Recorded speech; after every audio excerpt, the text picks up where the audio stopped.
In a recent New York Times article entitled, "Early Motherhood Has Always Been Miserable," I learned a lot from this. And what I got out of this, and I will quote, "There are two diametrically opposed concepts of motherhood that dominate conversations in America today. There's the Instagram influence vision of the ideal mother with perfectly groomed, smiling children set against a backdrop of high-end appliances.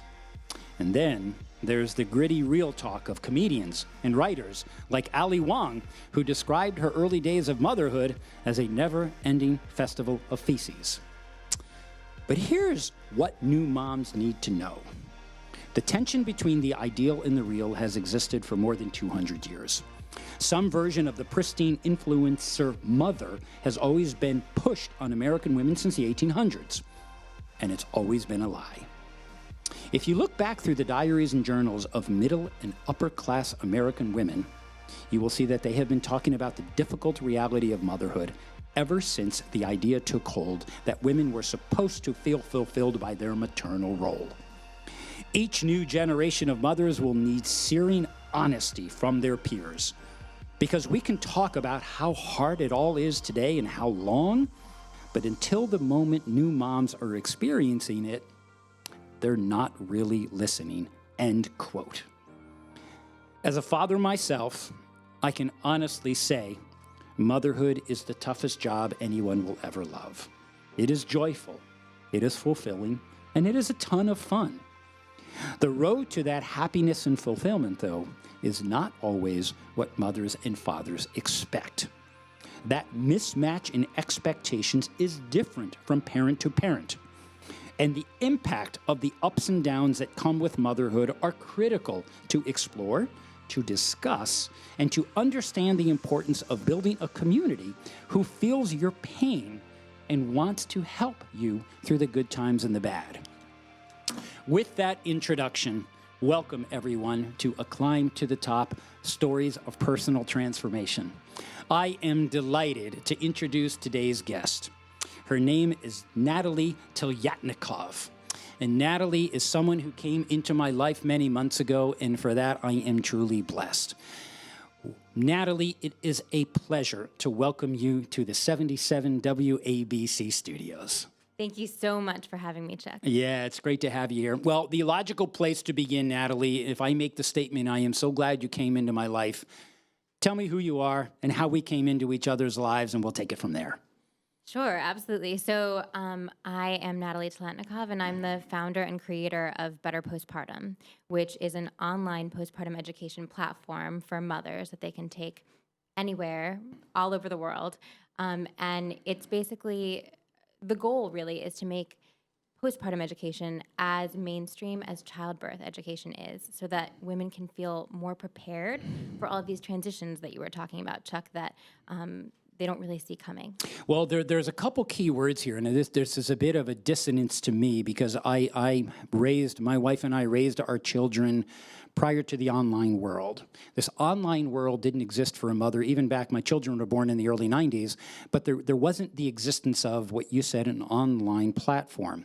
So it sounds like you have taken a concept that has been since the dawn of man, and here in the modern world, there is a technology mechanism, so to speak, that if one is either feels they're in postpartum or even absent a diagnosis, an online platform. Before we get further, explain that. What is that? So there are a couple components to what Better Postpartum does, and one of them, the social aspect, is that we have a free postpartum support group where we talk about all things that matter to mothers in motherhood, and that's on Instagram, and the handle is @BetterPostpartum. And we have thousands of women that are writing in every day and communicating to each other. So it's kind of like a community, and we're asking them questions and polls, and just so they can talk about their challenges and their triumphs. Not unlike many other associations where we build community, Weight Watchers, Alcoholics Anonymous, going to school, joining a sports team. It sounds like, and I wonder, prior to you building the platform, did mothers not have a place to go? Is this a new concept, or is this simply achieving a scale that you otherwise couldn't achieve? Well, I think that brings a lot to mind. So the first thing that I'll mention is that in modern society, we don't really have communities that support mothers. So mothers are largely mothering in isolation. And so this social platform is actually a space where they can realize that they're not alone. They're not the only ones going through whatever they're going through. Wow, that's a fascinating point, because when we think about the history of man, we think about the creation and the formation of tribes. That what we know when we think and consider the evolution of man, we know that communities were built, we call them tribes, but they were places that a mother could feel like, I don't need to hold my baby every minute of the day. There is someone in my tribe. Natalie, this is fascinating, because when we talked about on the inaugural show, we had a guest named Adam Connors, and Adam talked about as the proliferation of technology continues to take hold in our lives, what we are finding is that society, at least in the United States, there is a tremendous amount of loneliness, and he even put it into 40%. So here we are with all of these tools, Instagram, Facebook, whatever that may be, yet why in society people are feeling social disorder, social isolation, and just the fact, particularly when you need someone the most, giving birth to a baby is exhausting, and just when you haven't recovered, you have to wake up at 3 in the morning and take care of her. Did this not exist? Were women just felt isolated even in the modern world? Yeah, and I'll tell you, the main thing that I found that didn't exist, there was a huge gap in education, like I said, because you have to realize when you're looking at just motherhood in this country alone, 70% of all first-time mothers are taking childbirth education, and childbirth education has existed since the 1950s. So it's been around and popular for 70 years, and yet nothing was for the postpartum time that addressed education in the postpartum time until Better Postpartum came around. And I think that's why it's gaining so much popularity, because women didn't have any way to prepare for the entire birthing continuum. Right. They were just preparing for labor and delivery, and then they felt totally left to their own devices and surprised and shocked with everything that came after. This is fascinating. They spent so many time and so many years getting you to the event, yet what happens, we had a lot of sleepless nights with our 4 children, and no one prepared us for that. No one told us that, and we were fine with that. We knew it was going to be tough. But how could a community, and I wonder your perspective, did no one think beyond the event of the birth? It just, what the heck? Go home and good luck to you. Yeah, and the analogy that I love to make is that it's kind of akin to planning your wedding day, right, but not thinking at all about marriage and what that would entail and what that would look like and how your life would change when you enter a marriage. That is an absolutely wonderful parallel, because I know when everyone gets all keyed up, oh my God, the wedding, when is it? It's a year and a half. Everyone's excited, they're all talking about it. And then you go home after that wedding, and 2-3 days later, the bills come and something else happens. And all of a sudden, this marriage, is it what I expected? Not quite. But marriage in itself is an adult to another adult, which, good, bad, there's a certain way you get through a day. But when you have an infant that is dependent on you 24 hours a day, that is a very different realm and sphere that you're living in.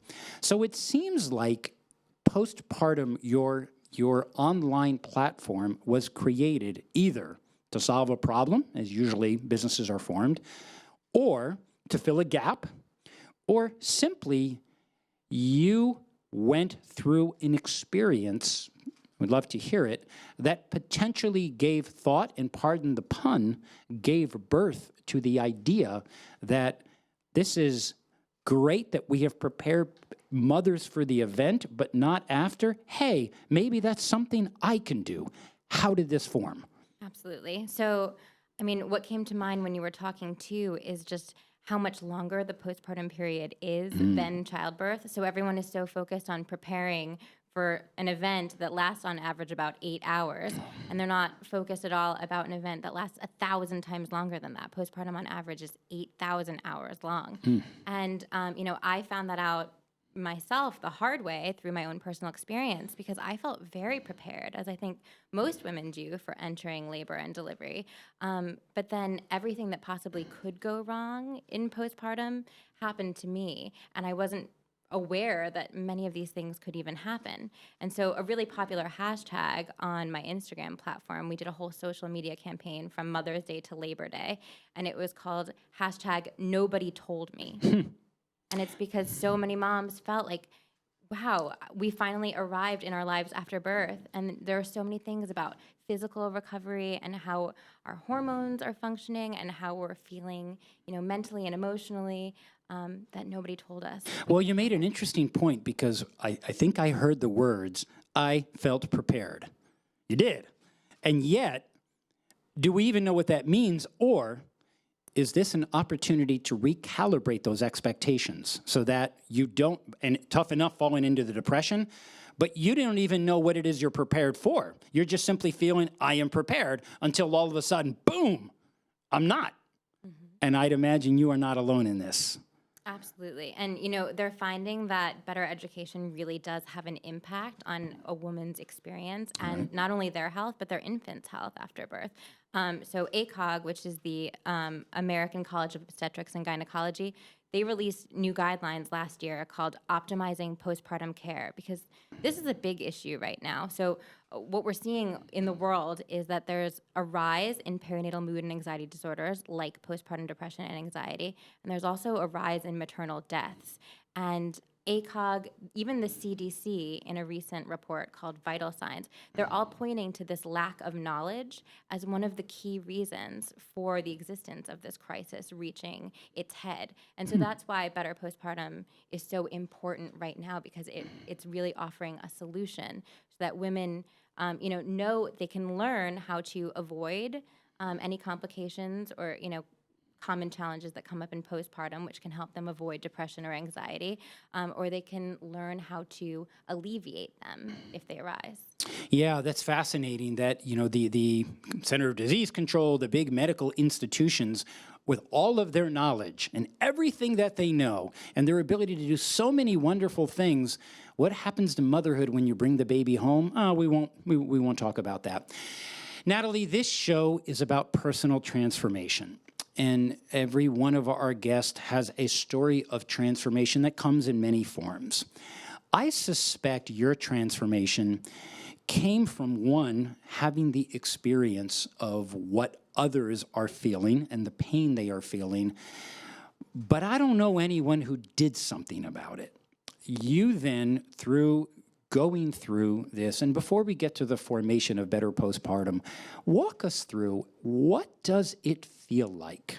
Given we don't have endless hours, what does it feel like to be in postpartum?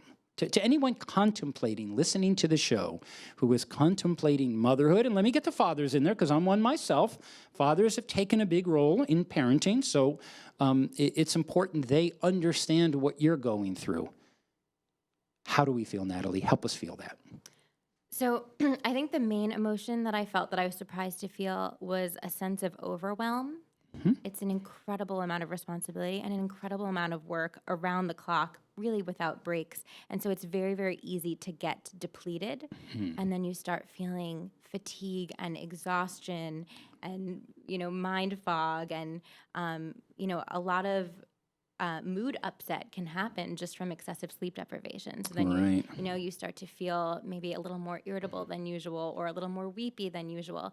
And it's really easy for new moms to sweep this all under the rug and say, well, this is just normal because I'm not getting that much sleep. Of course, my life is disrupted. And so they think that this is just the experience of early motherhood as it is for everyone and as it should be, when in fact, it doesn't actually have to be that hard, and that's usually an indication that a mother is struggling and going through something. Yeah, and that's an interesting point, because as we think about the progression that leads to the postpartum depression, your point is another D, and that's depletion. What we know is if our bodies are depleted of the nutrients, we're not going to run as fast. We can't even think. As to our children, we encourage them to eat well so that their brain is not depleted when they take a test.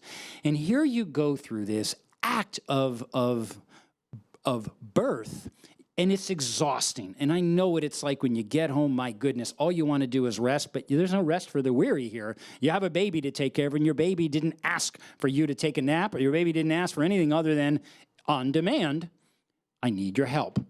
And so the depletion begins, and I can see it sounds like unless the depletion is addressed, the depletion, and I know particularly for sleep, and this goes, you don't have to be a mother to know that rest is a weapon, that in the absence of rest, the feeling of depletion is terrible to how we think, how we go about a day, how we have the mind fog. And there's only so many cups of coffee that one can drink because you're not curing the depletion by an extra cup of coffee. You're curing it in other ways. So as you were going through what you described, Natalie, many mothers that did it haven't formed better postpartum depression.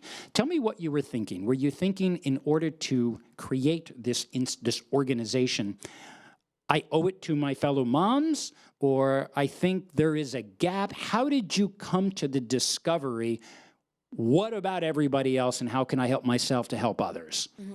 I really think it was born out of a personal discovery. So I was just so interested in figuring out how I could protect myself from having a repeat experience. Okay. So really it came from this fear and self-preservation of, I want to have more than one child. Mm-hmm. I have this written on my heart, but how could I ever go through this again? So you went through it once. I went through it. That was bad enough. Yes. What the heck? I'll go through it twice. And even the pain of birthing a child, of giving birth, everyone experienced, and I remember I was in the room for the birth of 3 of our children. Our 4th we adopted, but for our first 3, being in the operating room, trying to lend comfort to my wife, Fran, was, oh my God, there was nothing I could do. And when they came along with the epidural, that's fine for a while, but it's going to wear off. Mothers instinctively, maybe biologically, we want to raise a family, so we're going to take the pain of the first birth and come in and take the pain of the second.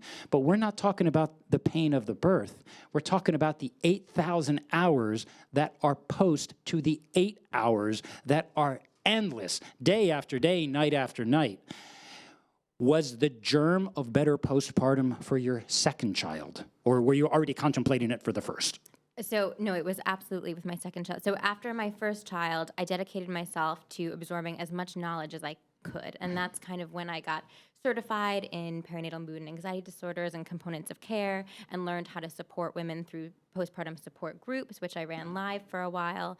And it wasn't until after the birth of my second child when I realized that I had applied all of the knowledge that I had learned about how to have a better postpartum, and it had worked, that I realized that was when I wanted to create Better Postpartum, because I said, there's a better way.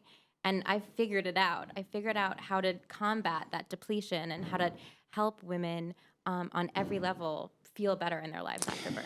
When I am at the table with my partners, Dominic and Chris, who we talk about a lot of things that we need to move forward. But one of the things that we remind ourselves, that our call to reflection, is why we're doing what we do. We create this radio show called The Climb to the Top. We created the video series that is in post-production now for the pilot episode called The Climb to the Top. But look at the subtitle, Stories of Personal Transformation. We remind ourselves as to the why we're doing this. And the reason we're doing this is we are dedicated to waking up every day and going to work in the service of someone else's success, because that's what we felt we need to do. Here you are, Natalie. This is a wonderful parallel, and we can use success or happiness, however you want to define it. You, in your transformation, have made a conscious decision to spend your time in your busy home raising 2 children, which is a full-time job, but you have taken your time, your dedication, and your spirit, and you have created something that is in the service of someone's happiness. And for that, I commend you. As a result of what you have done, you also came across a wonderful organization called TEDx, and you delivered a gem. And I can say to the listeners that Chris and I had the great pleasure of working with Natalie on the TED Talk that she delivered in Stamford, Connecticut several months ago, and she delivered a gem. And you delivered it with passion and purpose. And we sat there in the spirit of Natalie. This is a wonderful thing you have done. Now, though, that is over, and every day you have a dial to move, whatever that is. How is that happening? How are you reaching the mothers? How do they join in your community in order so that we may help them in the service of their happiness? So one of the main ways that I find moms is through the power of social media. Okay, we like that. So, yeah, that's where so many moms are. They're on Instagram. Those are, women of childbearing age.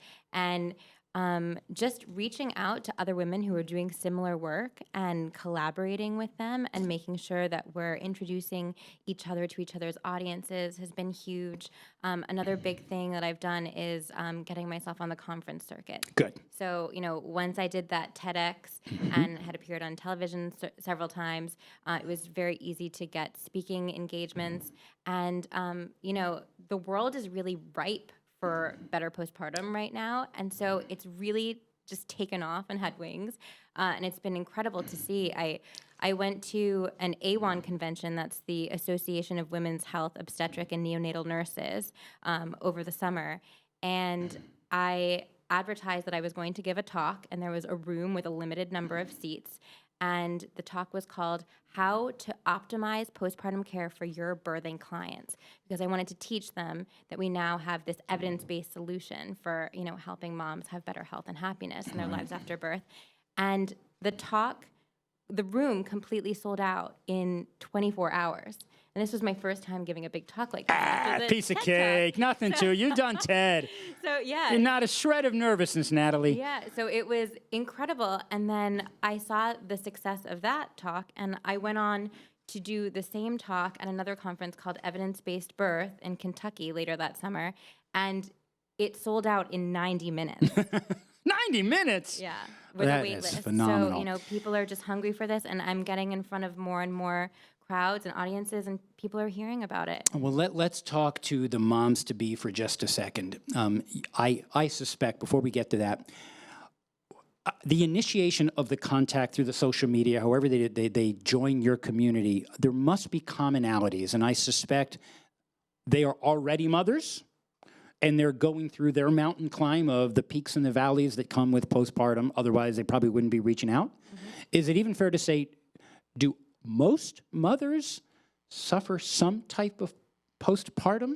Can you say, is there a percentage just for the mothers out there that'll say, oh, no, it'll never happen to me? Yeah, so statistically, we know that they're saying that about 1 in 5 new mothers, that's 20% of all new mothers, are experiencing this. But you have to remember that those are just the diagnosed and reported cases. Somehow that instinctively feels too low. Yeah, of which, I wasn't one. So I'm not one of that number. And most of the women that I speak to are not one of that number. Right. So for, people who are in the industry, we believe it's really upwards of 80% or more. Right. So it's flip-flopped. Chances are. So you have a lot of new mothers. They are going through something, I suspect, if they haven't talked about it to a peer, a spouse, they're going through something they probably don't understand, because what is emerging is a personality that otherwise someone may not have been accustomed to. Particularly as marriages and husbands and wives, we show our best selves, and unfortunately, sometimes we show our worst selves. And I don't mean that in any kind of evil way. It's just when you are sleep deprived, you're hungry, you're tired, and to the moms, you just want to go out and have dinner without being interrupted. Is that so hard to ask? And yet, that doesn't always happen the way you want. You just want a little relief. So the moms come into this community, and they have a place, a safe place, I suspect, where they feel without judgment, where they feel that they can speak their mind. In the article that I opened up with in the New York Times, it talked about the need for honesty. And I suspect in the building of your community was their trepidation from others who were careful and maybe a little bit reticent. No, I can't tell that. This is too personal. Yet this is utterly personal. What happens? Walk me through a mom. What does she say to you, and where does she cross the chasm between being protective and not trying to reveal too much to, oh my God, thank you, I just needed someone to talk to? Mm-hmm. You know what's great about the internet is that there's anonymity. Good point. So they can a be. lot of people are writing in with screen names, or, when I share people's comments, I make sure to edit out or delete their names so that these are all, everybody's stories are being brought up, Right. but they're not accredited to any one person. Unless they choose to be. Unless they choose And to. I suspect you have some that put it out there. What the heck? You did. That's right. And I suspect by you, your name, your brand, your face, your voice, your website, all of that is on display because you are bringing a tremendous honesty and a transparency because you believe in the cause. I have to believe, Natalie, and I can't imagine it's any other way. You're inspiring, I hope, a generation of mothers. They don't have to be as honest as you are, but I think the only prescription here is in the honesty where one faces themselves. And I know how hard that is because we know that the majority of people, men, women, we wear three faces. We wear the face that we show to our family. We have the face that we show when we leave our house and we're in this professional community, whatever that may be. And here's the third one. It's the face that we choose to show no one. It's the face that we look in the mirror that nobody has any kind of insight into this third circle. It's all me. And I suspect you and the other mothers often are in that third face. You are inhibiting what you want others to see because we do live in a world of judgment. And we live in a world where someone can take your picture and some people are really mean about things, but you are building a wonderful thing. So let's get ahead of all of this and let's tell our listeners who have children, let's tell our listeners who are preparing for the fact that they are going to raise a family. What advice do you give a mom to be? Let's focus on that. The moms to be, but also the new moms are picking up on this. What do you tell them that you wish somebody had told you before you started your family? So I know you're familiar with this tagline because it's from my TED Talk, but I think if I had to sum it up, I would say that I would tell them that knowledge is power. Indeed. And that community is immunity. Community is immunity. So let's examine that and finish with that. I'd say it's probably fair to say, Natalie, absent a community, one will have a very difficult time healing with postpartum. What you're suggesting is you have created a mechanism in the transformation of Natalie. Natalie has transformed because I've watched you, worked with you, heard you, felt you in your transformation so that you may inspire others to bring theirs. So they will face those fears so that those fears do not become their limit. To the contrary, you want to help other women feel that it's okay not to be okay, that you have a place to go, you have a voice to be heard, and more than anything else, people want a voice, but they want to feel significant, that they matter, that the child that they are bearing or about to, that matters, and they want to know they have a place where they matter. I take it Better Postpartum helps others to recognize you matter to us because we're all in this boat. That's exactly right. And I also love to tell my moms that taking care of you is best for your baby. Indeed, and we're going to leave it with that. And Natalie, I think that's a wonderful way to end it. We know that there are a lot of people to take care of, but what we say on this show often is everyone considers changing the world, but no one considers changing themselves. To all of the listeners, for Natalie, thank you very much. The theme of take care of yourself so that you may take care of others is really what Better Postpartum is about. Natalie, it's been an absolute pleasure having you on this journey. Thank you so much.